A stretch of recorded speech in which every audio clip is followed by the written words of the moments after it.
in the list. Now we have settings, so let's go to the settings to see what we have here. First thing on the list is watch faces. So if we press here, we have an option to press and hold the screen to see our watch faces. So let's go back here, and if we press and hold, we can see that it takes us to this menu where we can choose a different watch face.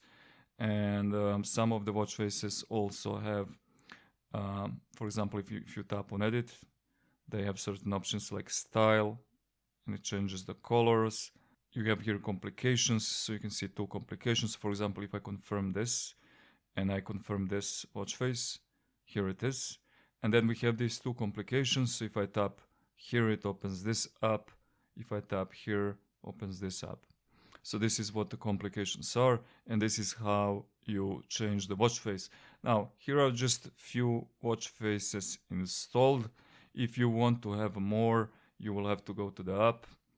And again, make sure that you go to devices and tap here on manage watch faces. And here you have many different options. These are your watch faces, which are already installed. If you tap here on online, you can scroll down and choose many out of many different watch faces, whichever one you like. Okay, so I kind of like this one, so I'm going to install it. To do that, tap on apply.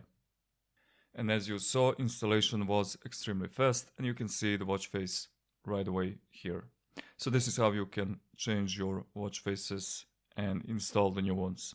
Now let's go back to the settings, tap on the watch faces again and scroll down. Here you have another option, and this is the same option as we saw before, that is to choose which watch face you want. So I'm going to keep this one.